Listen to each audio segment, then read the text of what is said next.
wonderful to be in Bombay. Coming from Delhi, Bombay always kind of wakes you up and smell coffee, see the world in its real terms. And Asia Society has such wonderful members and well-wishers. Really great to be with you and with Kevin here. So I promise you, knowing the Australians, I mean, you know that we will have a serious, stimulating conversation on the big issues. You're bowling, I'm batting, is that right? See, for any book, there are really three things about it. One is the cover. As you see in the book, it's a lovely cover. The second is the timing of the book. I mean, you couldn't have timed it better, Kevin. I mean, the last 1 week, we've seen extraordinary tensions build up in the South China Sea, in the Taiwan Straits between US and China. It's as if we don't have enough with one war in Ukraine. I mean, now we're promising, the world is promising as a second one in there. So in a way, the book really talks about the gathering war clouds in Asia, and I think we'll have there's no one better informed about China, about the United States, and the history of that complex relationship. So the third, of course, is the beyond the timing, the content. In the end, that's what makes a book. And I think that's why Kevin's book gives us deep insights into the history of the China-US relationship and the Chinese market were in deep love with each other, and everyone was making money. But suddenly, we find ourselves in a very, very different situation. So I think it is that insight that Kevin, as a China expert, as a Mandarin speaker, and as someone who deals with the US on a daily basis today. So I promise you a wonderful conversation today. What we'll do is for about 30 minutes or so, we'll have Kevin answer some of the questions I'm going to pose to him. Then we'll come to the audience for your questions. Kevin, let me start with the first question. I mean, you begin the book, there's always, not everybody can get a good sentence right, but Kevin does get one. He says, I wish I didn't have to write this book. So why did you, Kevin? Well, you're right, Raja. I wish I didn't have to write this book. Can I just begin by saying how wonderful it is to be back in India and to be back here in Mumbai. It's so good. It's been too long. COVID has disrupted too much. And so it's good to see all of our friends here in Mumbai, here at the Taj this evening. Thank you, Anakshi, for your welcome. Thank you, Raja, for joining us in the great confraternity and sorority called the Asia Society Worldwide, and the work you do for our Asia Society Policy Institute in Delhi, and to all of our members of the India Centre Board who are with us this evening. Thank you for your support. And if you're not a member of the Asia Society here in India, please join, because I won't let you out of the room tonight unless you do. In answer to your question, Raja, I've been a student of China and the US-China relationship since the 1980s, really, by which I mean as a professional diplomat posted in Beijing and in Shanghai, and having also been in Taiwan as a student and posted in Hong Kong, and then going into politics as foreign minister and as prime minister, and now running a humble American think tank, though no American think tank is ever humble in my experience. This is the first time really in 40 years that I've become really worried. I've seen all the ups and downs over that period of time. I'm old enough to PC Chatterjee. You're late, but good to see you. I was in Beijing just prior to Tiananmen. I was around when we had the missile crisis, the Taiwan Straits crises of the 1990s. I remember being in China when the Americans bombed the Chinese embassy in Belgrade. I have seen all these things and the public reactions over the years, but this is the first time I am objectively worried. which is why I said I wish I didn't have time. Both myself and others who follow the entrails of this relationship, both from the Beijing side and from the American side, begin to draw a conclusion that these two countries are beginning to move to what I would describe as a type of pre-war footing. And that worries the hell out of me. When war plans cease to be abstractions and they start to become more concrete, of the type from the Chinese side that we saw just a few weeks ago with missile firings over the island of Taiwan, then we have moved from theory to practice. So, my friend, that's why I decided to write a book. And the objective of writing the book was to try and identify a way through this without us facing the risk of sleepwalking to war through crisis, escalation, conflict and conflagration. And that's largely what the last part of the book is about, and we can come to that in a minute. But I wanted to tell us a little bit, because how did we get to this place? Because for almost 4 decades, from the day Nixon went to China, defy gravity, you have American capitalism and Chinese communism. I mean, the marriage that seemed to really work very well, not just for each other, because China made tremendous progress thanks to American support for the American industry, for its Wall Street, for the tech companies. China was a boon. So both sides were benefiting so immensely from this partnership. And why did this break down, and how did this break down in the last decade?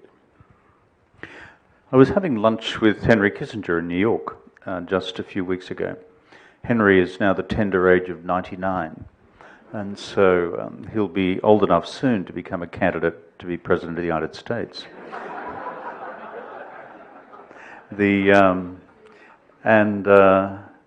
Henry, though no one should ever quote Henry unless he's fully approved of the quote, so I won't. But put it this way, he shares our concern about where things are up to.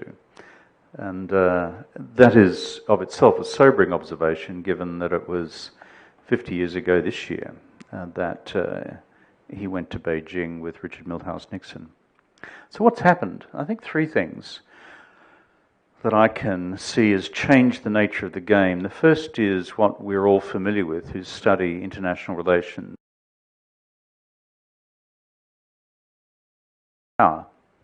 That is, even 10 years ago, but certainly 20, 30 and 50 years ago, the balance of power between China and the United States, insofar as it was ever calculated in East Asia, overwhelmingly was in the direction of Washington, whether it's militarily, economically, technologically, any category that you would choose to identify. That's now changed. And the Chinese have a means of calculating this, which they call 综合国力, which is comprehensive national power. A little bit like the old Soviet measurement of the correlation of forces. And it's their attempt to aggregate all forms of power. And I became concerned when in about 2015 they ceased to publish it, which means that they were rocketing up the scale, even in their own calculus. So that is the first factor. The second is the political personality and leadership approach of Xi Jinping. Balance of power is one thing. It goes to capabilities. Leadership goes to the question of intent. And Xi Jinping is completely unlike his 3 most recent predecessors, Deng Xiaoping, Jiang Zemin and Hu Jintao. Xi Jinping's a man in a hurry. Xi Jinping is, quote, sees himself as a man of history. Xi Jinping is a person who has consciously and overtly discarded Deng's diplomatic guidance of hide your strength, bide your time, never take the lead, to a new doctrine which he adopted in 2014 called striving for achievement, to change the status quo. whether that's with China's neighbouring states, of which you here in India are one, of 14 neighbouring states which China has as land neighbours, others in the region, and frankly in the world at large. So the nature of this personality seeking to change the situation on the ground, not just on the border with India, but across the board, and to change the status quo, to accelerate the timetable beyond that which Deng would ever have been comfortable with. So that's the second factor. And the third, I think, is this. As of late 2017, our friends in the United States, at the time that H.R. McMaster was National Security Advisor, looked at this carefully and said, this has changed, and therefore we will change America's national security strategy, formally bringing to a close the period of strategic engagement of some 40 years plus with the United States. As an era of strategic competition. And in the 5 years since McMaster wrote that, it's achieved fundamental bipartisan buy-in from both Republicans and Democrats. So the Americans are now pushing back. And what are the stakes in this strategic competition? I think we need to be very blunt about it. China wishes to become the preeminent regional and global power by 2049. Chinese have a phrase for that, as 中华民族伟大复兴, which is the great rejuvenation of the Chinese nation. And when you unpack the meaning of that, it's quite clear what it means, to be the most powerful nation. As China was, at least in its own national historiography, in the Middle Qing period before the British arrived for the First Opium War and then changed history. And so the Americans have decided they're not about to simply yield, and therefore it's on. They're the three big factors, I think, that have changed. Unlike the earlier confrontation between US and Russia, I mean, this time we are going to be the theater. Asia is going to be the theater. For the last 5 decades, I mean, Asia benefited immensely from US-China cooperation. So it's not just the US and China that gained. I mean, all across the region, the growth of the Chinese market opened up opportunities for the entire region now for exports, and that there's been a general integration. So many of us in India, I think going back to Tagore, to Nehru, or Sun Yat-sen, talked about Asia being one, a pan-Asian idea that Asia must come together. That seemed to finally happen in a strange way, that China-led economic integration of Asia, putting aside territorial disputes and focusing on making money. And remember, Deng Xiaoping said, to get rich is glorious. I'm sure the Bombay people know that. That from letting everyone prosper, why did Xi Jinping suddenly turn to seeking territory? Territory is what peasants want, right? I mean, not industry, this is where the focus, when it was falling into China's hands. The region was coming in, even India, which had problems. Today we have a trade, we are struggling to reduce it, a $120 billion trade with the Chinese. So why are they squandering what seemed to be going their way and the natural leadership they were getting?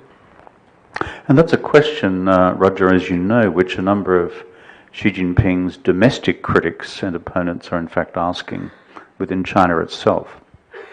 It's interesting you reflected back on the days of the non-aligned movement, and I think you're right. I think your historical depiction of how this post-war period unfolded during the age of decolonization across Asia.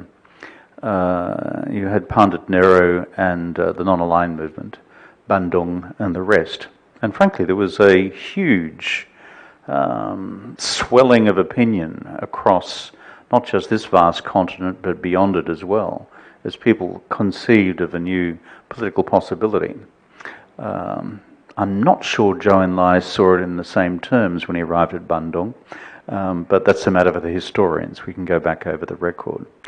Then phase 2 of the realization of, let's call it, a form of Pan-Asian economic integration was unleashed by the decision by Deng, literally to say it doesn't matter whether a cat is black or white so long as it catches mice, which is the most intelligent economic theory I've heard since Adam Smith. In fact, it is Adam Smith. and this, as you correctly said, began creating a whole series of new economic and foreign policy realities in quite strange and unpredictable ways. APEC, for example, was born. Think about where we got to with be on the phone to the Chinese leadership 3 times a week about what we would do the next day to avoid a further collapse in markets. This wasn't that long ago. So what happened, and why his interest in territory? I'm rather taken by your analogy about peasant behaviour, but as they say in the classics, you could say that, my friend, I couldn't possibly comment. But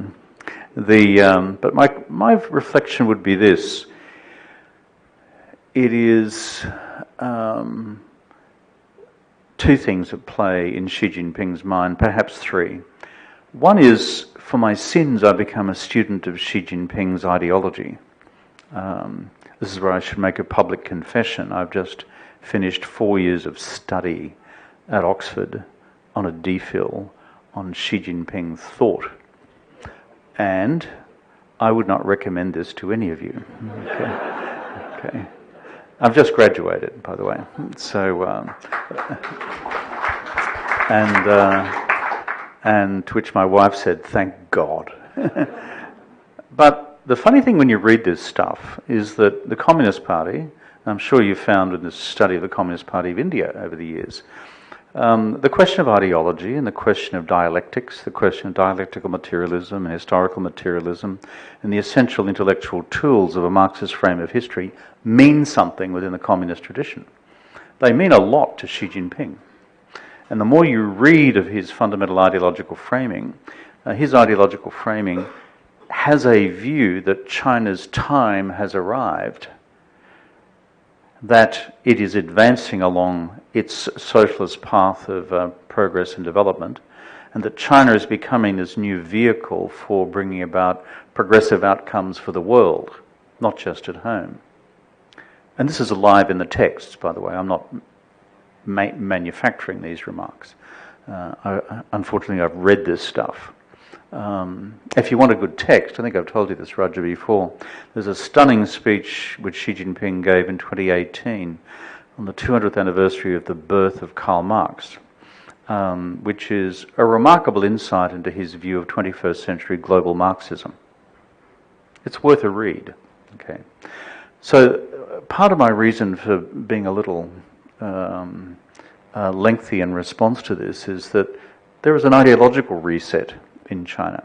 This is not Deng Xiaoping's view that we can sustain massive inequality domestically as we grow the economy at full speed, nor is it Deng Xiaoping's view that we should sublimate all of our foreign policy related national interests and values to the existing US-led international order while we develop our economy. Xi Jinping has said enough is enough. And ideologically, we are now moving into what he calls is a new era. And you see this most particularly articulated in the 19th Party Congress 5 years ago. So I think, though it's quaint, here we are in 2022, to say the reason for change is an ideological one, I think that is a big part of the answer. And the only other thing I would add to that is to build on something I said earlier in the evening, which is that Xi Jinping reflecting on the internal analysis of American power relative to Chinese power, the cumulative effect of the global financial crisis, of Donald Trump, of China's conclusion about who got damaged most by the pandemic, and a deep analytical conclusion in Beijing that America is systematically dysfunctional, if you can be systematic about being dysfunctional, that for those sort of reasons, there's a phrase he uses, which is that the pace of the development of multipolarity has accelerated. China has now moved to the centre of the global stage, and furthermore there is a phrase now embedded in the ideological text which says, we are now in the midst of changes not seen in 100 years. Now, the reason I mention those phrases is they're ideological phrases. They've been inserted into the formal language of the Chinese Communist Party in its central documents. What they say is, the Yanks are down for the count, and now is the opportunity to move up. That's the second reason. No, talking about Marx and ideology, I mean, the last time I went to Brussels, the first time I went to Brussels, Brussels is where Karl Marx wrote the Communist Manifesto. And there used to be a little restaurant, I believe, where he used to sit and write. It's a dismal town. Yeah, the town is dismal, but the restaurant now is a fancy place. So, but they had a little plaque for Karl Marx wrote the Communist Manifesto here. Wow. And I was the only Indian, only anybody else paying homage to Karl Marx as an old JNU student. I had to do it. But the place was full of Chinese, who were Chinese tourists. Large numbers of them coming to this plaque to pay their obeisance to the original Lord himself. So it's quite interesting how deep the Marxist thing is. But coming to... And his, the cemetery where Marx is buried in London, it's a place still of Chinese communist pilgrimage, and the British Library, where he wrote Capital, wasn't it? Yeah. Yeah. Coming back to Chinese behavior vis-a-vis its Asian neighbors. Look, Japan was making money on China. There's huge connection. Large parts of Japanese political class was pro-China. You had India, which historically, thanks to Nehru and before that, even independence, the fascination for China and the need, the hope that we can work with China. Not just in the 50s, of course, that ended disastrously, but again in the 90s, we said, look, we'll work with China to produce a multipolar world. So the efforts that India, despite all the difficulties, believed in this engagement with China. But something changed from 2008 on, certainly since Xi Jinping took charge. So there we have, a series of military crises, 2013, 2014, 2017, 2020, which is still ongoing. So here you have your two neighbors who are really not threatening you and who are eager to be part of you. And there you go, trying to push each of them, the two other largest Asian neighbors. Why does China need to do this when it is so much bigger? So that brings me to the balance of our question. You talked about US and China balance changing. But the balance between China and its Asian neighbors has changed even more dramatically. That China is, till 2010, Japan was the second largest economy. China overtook it. Today, Chinese economy is 5 times larger than India's. It spends almost 4 times more on defense. So is there this idea that, look, they owe nothing to their Asian neighbors. It is now their right to take what belongs to them, whether it's in Ladakh, whether it's East China Sea or South China Sea or Taiwan. The sense that their moment also means not just dealing with the US on their terms, but also telling the rest of Asia, know where your place is. I think if you look at Xi Jinping's ideology, I'll go back to it again, another part of it is informed by elements of classical Chinese thinking. And if I was to try and put together the 3 elements of it, one we've just discussed, which is Marxism-Leninism, which is we're still agents of revolutionary change, and we're beginning slowly to re-articulate that. Important to reflect on that for the future. Given that China ceased funding and supporting international revolutionary movements in 1978, when Deng emerged. The second is classical Chinese tributary state-ism, which is an hierarchical set of arrangements viewed from Beijing, both in the Ming and the Qing dynasty, whereby the surrounding states, so long as they provided tribute to the emperor, were then issued with effectively licenses to trade. There's a neat set of subsidiary relationships. And you see, as you know, as a student of the literature, Raja, you see that bleed into some of the contemporary writings in China as well, which is we're China, we're very big, you're very small, or you're considerably smaller. India, of course, is this rolling giant exception in this equation. Therefore, the tributary state view of the world, I don't think it's explicitly Xi Jinping's view, I haven't seen it in the writings, is that folks should know their place. I think one of the things that has perplexed China-Australia relations in the last couple of years is when the Chinese began to adopt coercive economic measures against the Australian government, the previous Australian government.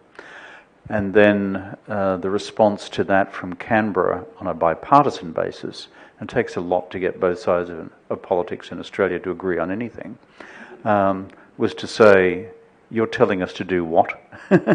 And so you imagine telling an Australian, you know Australians quite well, you see them in the cricket field, that you should behave.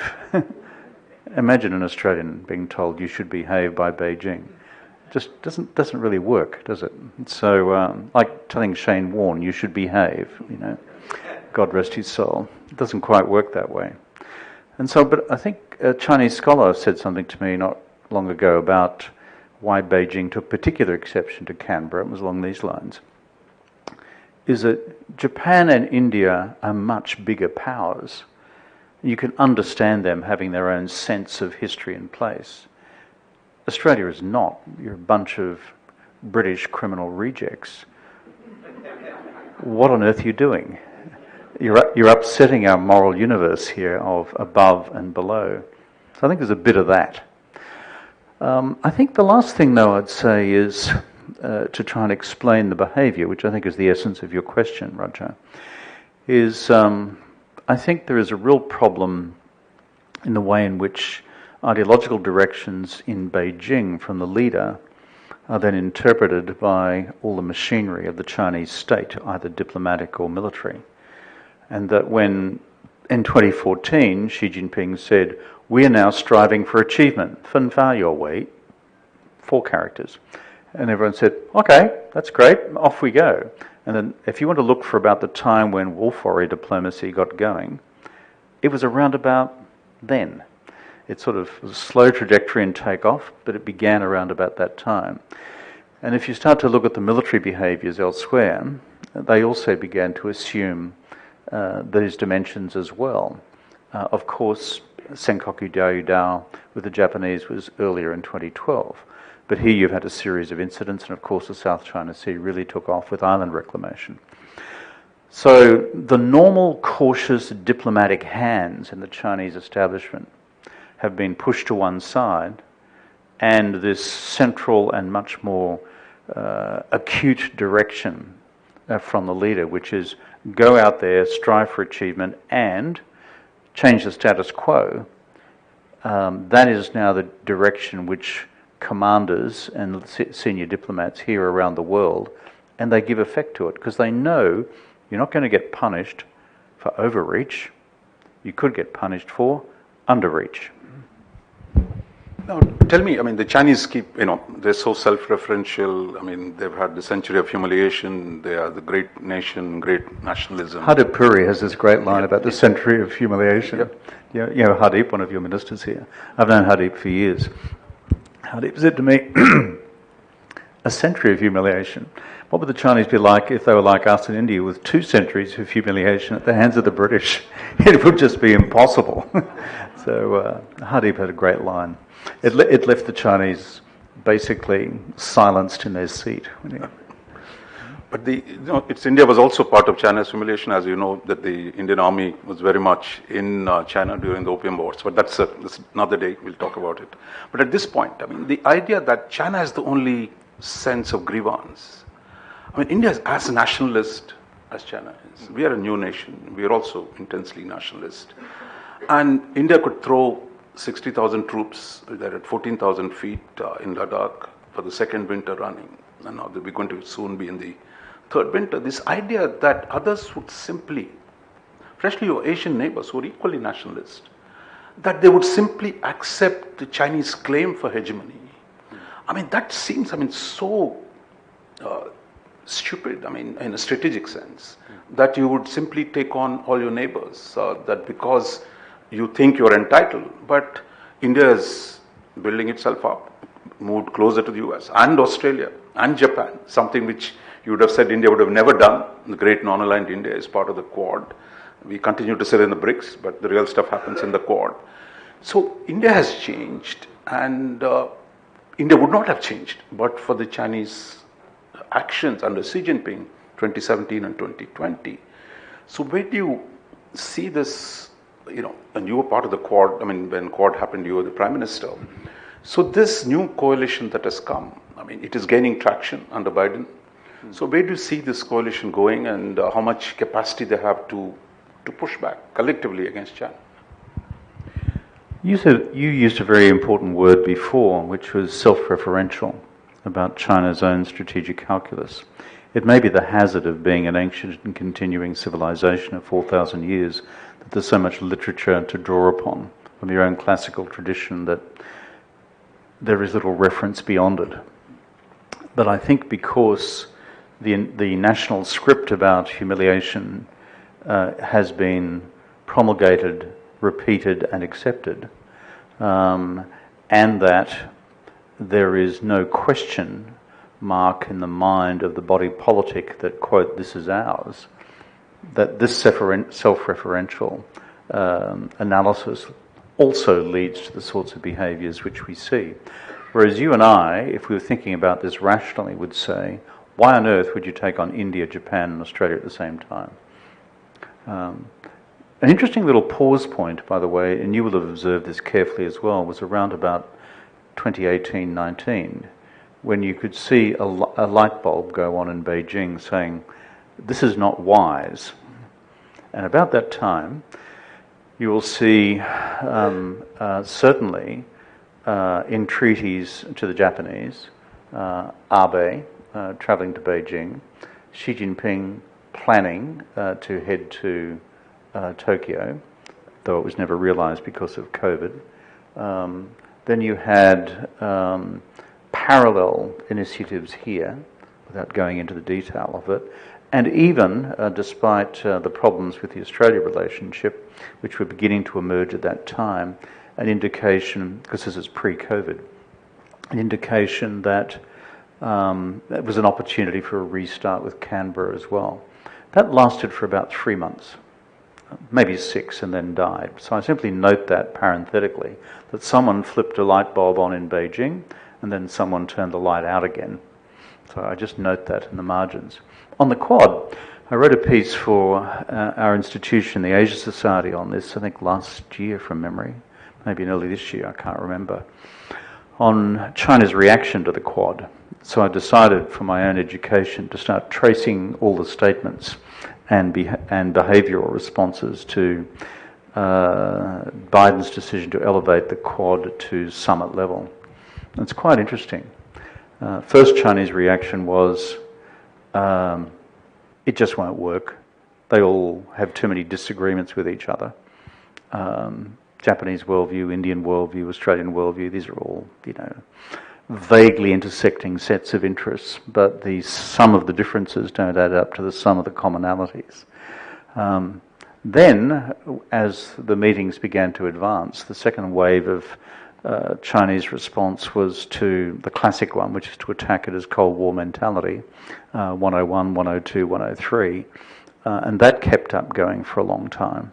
Then the third phase of the Chinese response was to then seek to undermine the credibility of the Quad in the eyes of Southeast Asia, which is when the campaign has been sustained. Where does the Quad go? As you know, the Quad partners have been very careful not to speak of this or to describe it or to institutionalise at this stage as a military arrangement.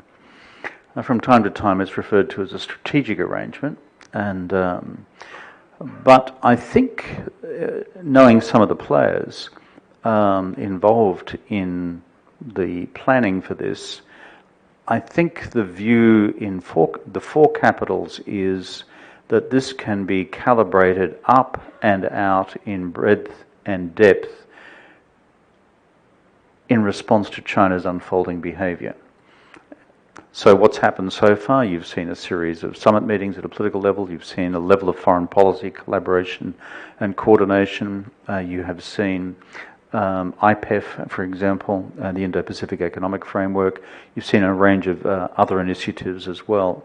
So rapidly there's been an institutional framework evolve around this. But I think the coded message to our friends in Beijing is, if you continue to be assertive, then this will expand in scope and depth and breadth. And there's one sidebar here, which we could discuss later if you like, is then what happens with the Quad becoming a quint with South Korea, given the ongoing Japanese complication with that. One last question, I think, briefly before we go to the audience. So much is being talked about Taiwan being part of China, but there's also the question of Tibet, which you saw the Dalai Lama the other day was flown to Ladakh. That the India-China conflict is not just about the border. I think there's the whole question of Tibet and how that issue too. You see the current conflict between India and China getting more deeply involved with the Tibet question and the question of succession, finding the next Dalai Lama. So are we in for even a bigger potential conflict between India and China in the days ahead? Yeah, I think we are sitting on a modest-sized time bomb on the Dalai Lama succession question. I don't pretend to have a solution to this, by the way. I'm just being descriptive and analytical rather than prescriptive about what we should do about it. But we are currently, I think, between a rock and a hard place here. And I only see the trajectory on this as being negative.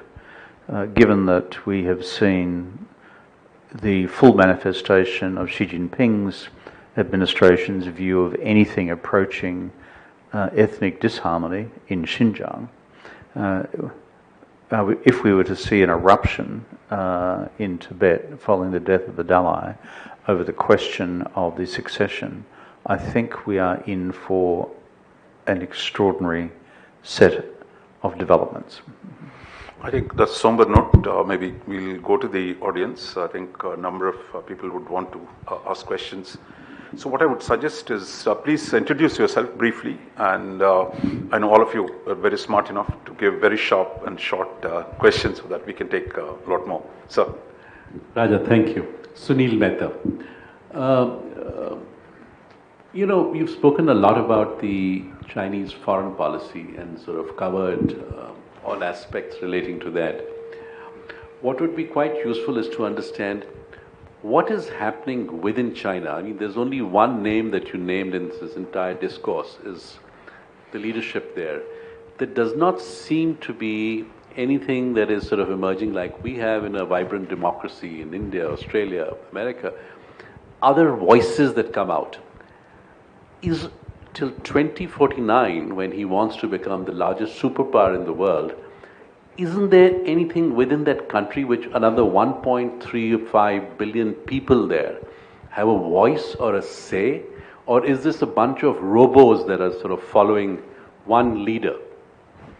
I think the best way to respond to that is, I suppose I return to the framework of ideology, is that I try and look at what is actually happening in the country across the board. And there are three sets of ideological changes Xi Jinping has introduced, each of which I think is profound. The first is he has made the country's politics more Leninist. The party is more powerful, more all-pervasive, and even over the technocratic machinery of the Chinese state responsible for the economy. But the restrictions now in the academy, in organized religion, in NGOs, in anything that moves, happen really rapidly between 2012 and 2017.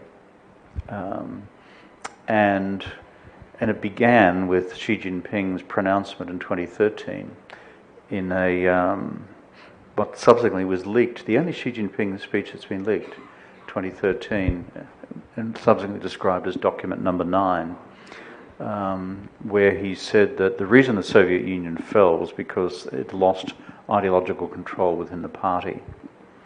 So Xi Jinping, terrified by the collapse of the CPSU and the Soviet Union, has gone into this massive ideological and political overdrive in the reverse direction. And the reason why he's been able so far to get away with this is this all coincides with the massive availability of new surveillance technologies and systems. The social control mechanisms through social credit scores, the facial surveillance systems, the tracking of big data through digital commerce, means that your ability now to track anyone who is being dissenting is the sort of stuff which Lenin, Stalin and Mao dreamt of but never had. I think, therefore, when I look forward, for example, to the 20th Party Congress in October, November, and people ask this question, well, you've got China now much more repressed than it was, the economy's slowing, now running at half the growth rate of India, and not much, and about the same rate as the United States, actually, thereby imperiling Xi Jinping's long-term mission to overtake the American economy and depressing living standards and creating an unemployment problem. Why, therefore, under those circumstances, do we not have the forces of reaction? To which I have as my answer the following, that he has been assiduous, absolutely, in managing the political machinery of the party and the state in his first term to gain maximum control. Therefore, the ability for anyone to break out is highly circumscribed. I think ultimately, if I might just add one point, there will be an ultimate, going back to ideology and dialectics, there will be a dialectical reaction to this in time. But knowing how deeply Xi Jinping is dug in, it will be, as with Mao, in my judgment at this stage, after he is no longer with us. Yeah, okay. So that's, please introduce yourself briefly. Good evening, I'm Akshay Kanodia. My question is also on Chinese domestic politics. I'd like to understand, after Mao died and Deng Xiaoping put in place the collective leadership principle, you had a few decades of orderly succession of power and, intra-party politicking and backbiting, but it was all fairly clean. How did they screw up so badly? And how did they miscalculate so badly in giving power to Xi Jinping and letting him run amok? And I have, two unrelated questions. Another one is related to China's view of India and Narendra Modi. Do they see our present leadership as akin to India in 1962, like another Nehru who they don't take seriously and they don't respect? And the third question is about Taiwan. Come on. Sorry. I think that's Yeah. God, you're taxing an Australian memory. Yeah. I think, let me take your second question first, which is about Chinese perceptions of Prime Minister Modi. My observation is that, and I'm not making any comment about their view of Nehru in 62, but my judgment is that they take Prime Minister Modi deeply seriously at multiple levels. The Quad stuff, the economy stuff, successive political elections, however controversial that will be in parts of this country. But they look at this and they say, political continuity, they see an economy growing, they see a more agile Indian foreign policy and security policy. I think there is more than grudging respect towards Prime Minister Modi. Now I've forgotten the first question. The first question, how did Xi Jinping undermine rules? How did he get there in the first place? I was sort of already agitated about how I was going to answer the Modi question, which is why all my intellectual and political and diplomatic energy went into that one. And Australians don't have much diplomatic energy to draw upon in the first place. But if you're interested in this, on the Asia Society website, there's a session, myself and Chris Johnson, senior fellow at the Asia Society Policy Institute in New York, former CIA analyst of Chinese domestic politics, who's done this all his life. He and myself and one other in conversation about the entrails of Politburo politics. That used to be my job when I was in our embassy in Beijing. It's probably the only thing I was ever good at, by the way, Chinese Politburo politics. And the bottom line is, Chris's conclusion, and I do share it, is that when he was given the job in 2012, there was a consensus across the Chinese leadership at that stage that the corruption question within the Communist Party had got right out of control, that it had moved from normal retail levels of corruption scale, and they were worried about party implosion. And the general view was, paraphrasing George Washington, far better we hang together than hang separately, and that is preserve the party. So the thesis which I agree with is that he was conscripted for a purpose, and because he is a princeling and comes from party blue blood back to the days of the revolution, that he was properly credentialed to do that. Secondly, there has been on the part of some of the older leaders a high degree of buyer's remorse in terms of how far this has gone. In particular, taking the anti-corruption campaign and turning it into a double-edged sword to purge anyone who looks at you crossways in the corridor. And that is the buyer's remorse bit. Okay. Yes, sir. Very briefly now, I want to get as many questions as possible. Sorry, I okay. think Sorry, I have yeah, a go mic. ahead. Yeah. Good evening, my name is Suharsh. My question is more on the use of Chinese foreign aid as a tool of foreign policy. I mean, we have seen that they have generally laxer standards when it comes to environmental standards, human rights, and so on. Whereas the traditional Bretton Woods institutions, the World Bank, IMF, and UN, they are very particular. So how do you expect the old Bretton Woods institutions to react to Chinese foreign aid? Should they just sit and watch it fail and cheap Chinese money to run out? Or do you expect them to also lower their standards? I can expect the Bretton Woods institutions to respond with their characteristic speed and alacrity, which is very slowly. And it makes me want to tear my hair out, to be quite honest, because there you've got perfectly functional institutions. Take the bank, for example. I mean, you've got not just the World Bank, you've got all the regional development banks as well. These are perfectly established professional institutions capable of any level of project analysis, the composition of financial packages to fund given infrastructure projects, all of which are collectively operated at a pathetically small scale. That's the problem. It's the size of the balance sheet. Secondly, they won't lower their standards. It's not in their nature. And thirdly, what I'd say, though, as a corrective and pushback slightly on your question, is that we, the Asia Society, by the way, if you go on to our website, we've got 2 tracking projects where we track Belt and Road Initiative projects around the world.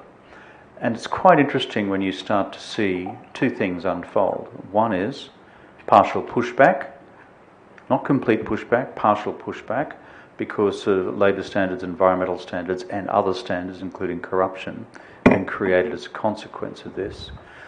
And secondly, this is really interesting. The Chinese are beginning to correct the financial scale of the BRI. Remember the initial reports, this is a $3 trillion plan. The commentary in Beijing within the system is that there is a high degree of critique about massive expenditures abroad when there are so many needs at home. And there is beginning to emerge a body of evidence that this 10,000 pound gorilla has become a 2,000 pound gorilla. It's still a big gorilla, right? But there is also some internal correction on both the quality of the projects which have been approved in the first 5-7 years of the BRI, and secondly now the quantum. Ma'am, there, yeah, please. Yeah, I'm Radhika Rajan. My question is that since 1962, the demographics of China have changed a lot. You know, aging population and one-child policy. So are all these Chinese parents willing to see their one child go off to war in some remote, you know, Tibetan or, you know, Ladakh battlefield and watch them die? I mean, how can all the support, ground level support come for these Xi Jinping policies? It's a question I don't have an easy answer for, because it's really a deep question of Chinese contemporary sociology, and we find these things difficult to test. I can give you a subjective view, but I don't have objective data to draw upon. The subjective view is that the Chinese military system has an acute memory of what happened in 1979. In the border war between China and Vietnam that year, there were a huge number of Chinese casualties. It was a very badly organized military campaign by the Chinese at the time. By the way, it was just after Deng Xiaoping took office.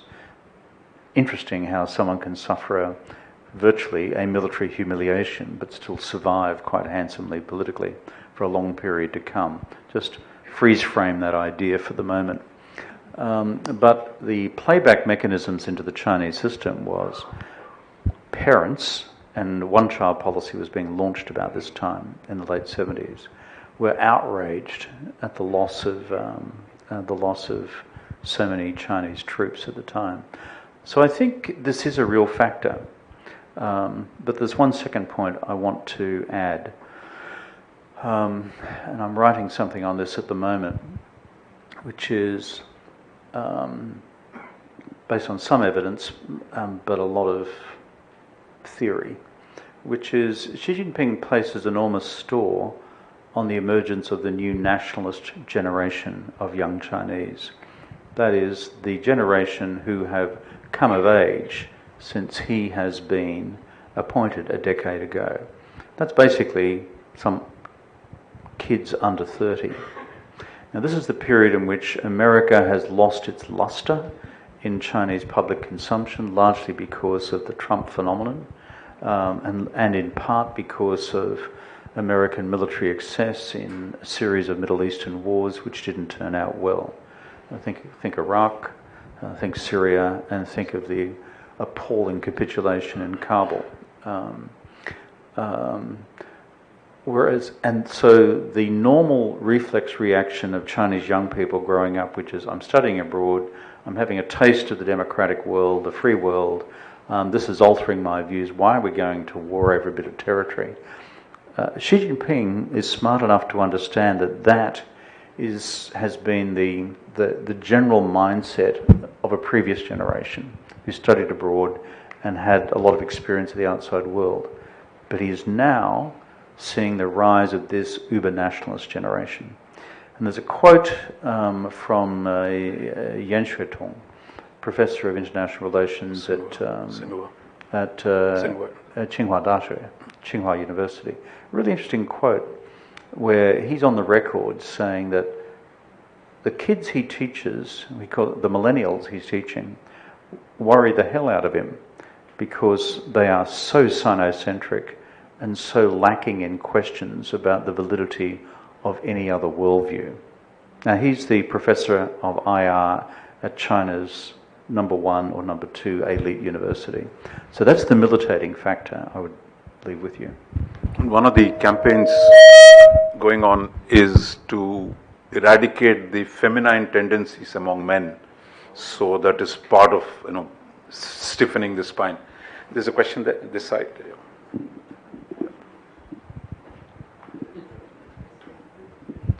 Bollywood and Korean boy bands are being banned, is that right? Mm-hmm. Yeah. Hi, my name's Arnav Mariwala, and you'd mentioned a few times in your conversation today that China sees itself as becoming the preeminent global power by 2049. However, just building on that last question, the demographics of China don't look very good.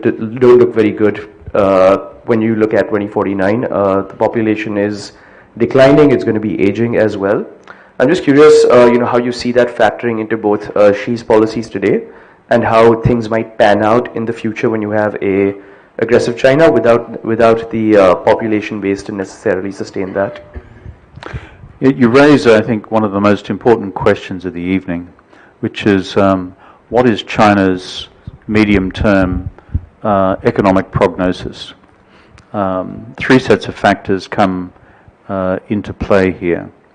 The one we all talk about, which I think is probably the least significant, though it gets all the headline attention, is the impact of China's draconian lockdown policies on the performance of the economy. It's real now, but 1,000 working groups are at work at the moment in terms of how to exit this post the 20th Party Congress. Fateful words from me, but I think this is a temporary factor. It's real now in terms of its economic effect and its supply chain impact around the world. But because the Chinese leader can never be wrong, and because the Chinese leader has said we've defeated COVID, then we have defeated COVID, and therefore that will be the case until we've been through the 20th Party Congress, and then we may selectively forget what we said. The second set of headwinds, however, on the Chinese economy are quite serious, and I touched on this briefly before. But Xi Jinping's ideological decision after 2017 to push the centre of gravity of Chinese economic policy radically to the left, common prosperity agenda, the rebirth of industrial policy, the rehabilitation of state-owned enterprises, new restrictions on the private sector, on tech platforms, on the property sector, and the finance sector. Guess what? This has happened over a 5-year period, and prior to COVID hitting, you could see already the declines in private fixed capital investment and China's collapsing productivity numbers. The private sector represents now 61% of GDP. You've got a non-performing private sector. Let me tell you, this is a huge problem for long-term growth. The third set of factors is the one you've raised, which is demography. And China's date with demography is potentially disastrous. There will be no immigration because of Chinese ethnocentrism around the Han. Secondly, the ageing of the population is presenting an enormous budgetary problem for the Chinese state, pensions, aged care, healthcare.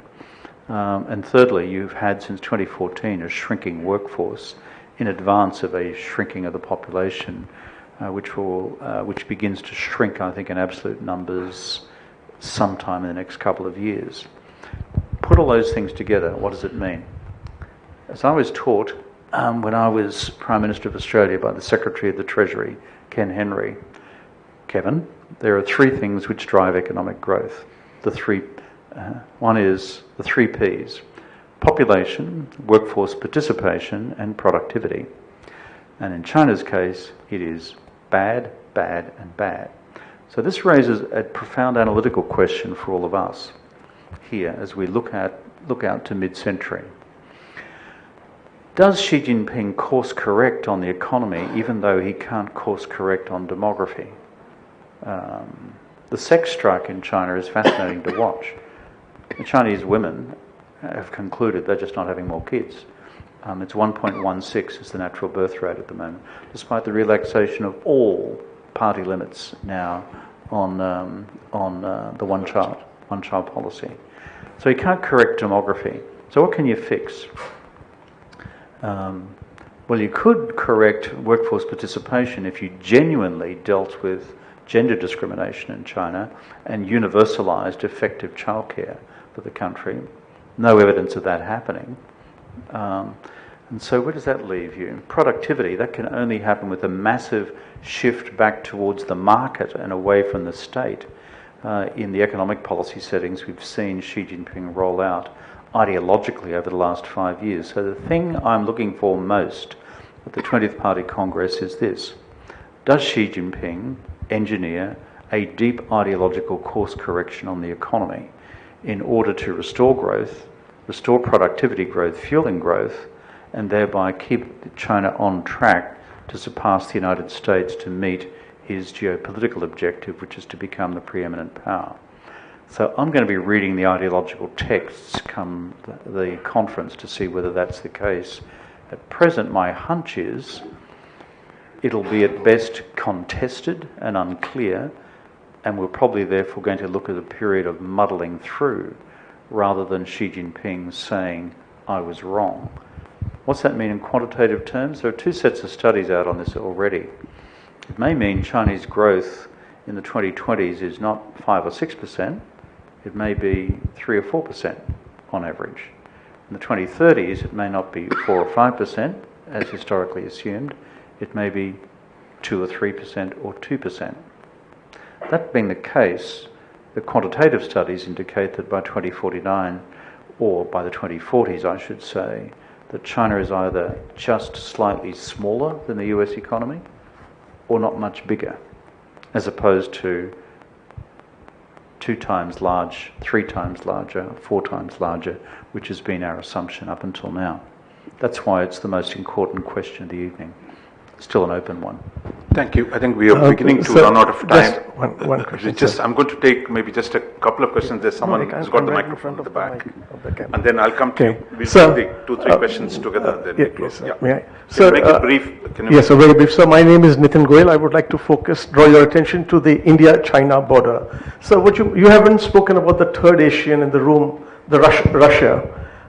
The assurances given by Russia to Indian leadership that it's only war gaming, China not actually crossing into Doklam, not crossing into Arunachal, but gaming in the Depsam Plateau or the Depsam area, which is a grey area. Both sides say we have different perceptions of borders. So how do you react to how do you string all this together? Why China is not coming forward, where they link actually international border claims, and where the line of control is grey, there they are gaming. I mean, what's going on over here? And the Russian assurances. Yeah, the Russia question we didn't talk. I think that's a good one. So here, briefly. Thank you. I just be loud. I'm an Indian. My question is that when some things appear too rosy, usually there's speak into the mic. When things are too rosy, usually there's someone trying to hide something. When we talk about new era, when we talk about new degeneration, what is it that's keeping Xi Jinping up at night? What's he trying to hide? Okay, one question there. Sorry, Mr. Mac. Yeah.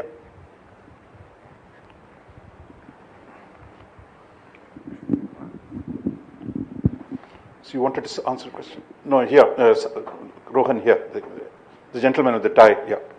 Sorry. So this will be the last question if you can make it brief. Yeah. This is Sandeep Bhatia. My question is, how long can the US remain engaged in Asia? Given, if you take a generational view of 30 to 40 years, does Asia need a security architecture like NATO? Asia without America, Asia with Russia, and the third one, yeah. So which one do you see? Wow. It'd be nice if you gave me some easy ones at the end. What's American staying power in Asia? This is a fundamental question as well. I live in the United States, and I have done so since I've left office. I now feel at last as if I understand that crazy country, which I love a lot. It's still crazy, but I love it a lot. There's quite an interesting phenomenon to observe in the United States when they've just finally locked on to a China strategy. Observing the American body politic locking onto China is like looking at radar. It's a bit like this.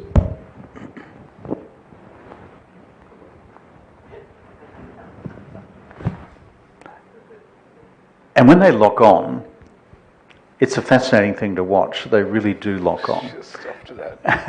And that's what I've observed. And I spent a lot of time in the Congress, and a lot of the Republicans and the Democrats, and the White House and all those folks in the various departments of state. So therefore, they have locked on, and there is a deep Republican-Democrat resolve that they are not going to abandon the region or global leadership to the United States, because they've also worked out if they abandon the region, the rest of the world then walks away. There's not a neat sub-compartmentalization of that. In fact, I think it's important to bear in mind, it's a bit like a babushka doll. Do I defend Taiwan? How will the region look at that? how will the world look at how I handle the region and Taiwan in terms of the perception of the credibility of America's long-term staying power? So my gut tells me, particularly given the extraordinary self-regenerative power of the American economy, is that we would be analytically flawed to conclude that the United States will not be fully engaged at every level across the Indo-Pacific, Asia-Pacific region through to mid-century. For me, the much more problematic question, as I said in response to the gentleman over here, is where does China go? And if it's muddled through, are our previous linear projections about China being right across the region going to fall into some doubt? And that, I don't know the answer to that yet. On the second question about Russia, the beginning of wisdom is to know what you don't know much about. And I don't know much about Russia, other than I've been there a lot and I'm still confused. And I have been, actually, because I never understood the Russian view of China, so I've visited there quite a lot in the last 7 years. And but I think the one thing I would say about the Russia-China relationship, if I'm making a prediction, is that it will become more deeply enmeshed, more fundamentally structural, and across all domains. And that when Xi Jinping said on the eve of the Russian invasion of Ukraine that this is a strategic partnership without limit, they meant it because it's in their overwhelming interest for that to be the case. That's my view of that relationship. How that impacts on the Sino-Indian border, I'm not qualified to comment on that. I'd simply add one point. For me, it is, this goes back to the earlier questions from Raja earlier this evening, which was, why is Xi Jinping doing this with all these neighbours? For me, the blindingly obvious strategic play for Xi Jinping would be to return to the historical formula on the border and resolve it, as Gorbachev did with Deng Xiaoping on the Sino-Soviet border in 1989. I am stunned that Xi Jinping has not reached a conclusion which says market for Chinese goods and services in this country, India, and goodbye Uncle Sam and the Quad. But he seems, for the reasons we discussed at the beginning of this conversation, incapable of so doing. That's my best answer, though not a direct answer to the question that you raised. And the very final one that was put to us was too rosy. Who asked the too rosy question? And what does he go to bed worried about most at night? I think in the Chinese political system, you're always worried about whether you're going to wake up in the morning. And I don't say that lightly, because with authoritarian states, totalitarian states, you never quite know it's over until it's over. Now, I see no evidence of any of that emerging because he's been so phenomenal in domestic political power plays. But that, I think, is always at the forefront of your mind as a Chinese political leader, particularly when you've alienated so many people and you've purged so many people. And I conclude by saying this. One of the reasons why I think we need to just, all of us in India, Australia and Japan, the United States and elsewhere in Europe, need to get used to the fact that Xi Jinping, absent his own encounter with mortality, will be round as China's paramount leader through to the end of the 2030s and arguably into the early 2040s, by which stage he'll be in his mid to late 80s, right? Again, almost young enough to run for President of the United States. And Putin intends to be around at least until 2036. And there's a reason in both cases. If you resign or you retire and go fishing, they're going to come and get you because you've made too many enemies on the way through. Therefore, our analysis of Xi Jinping's ideological worldview, this is a big promotion from me, so that you go and buy lots of copies of my book, because I'm now in retail, okay, is that it's important for us to understand what Xi Jinping's ideological worldview is, because it's going to be a large part of our backdrop, large part of our reality through, I think, until the 2040s. And therefore, as I say in the book, we have to navigate a decade or two of living very dangerously. Thanks, Roger. Okay. I mean, I think I must apologize for a lot of you. We could have gone on for longer. I'm sure so I want to apologize for all those who wanted to ask questions.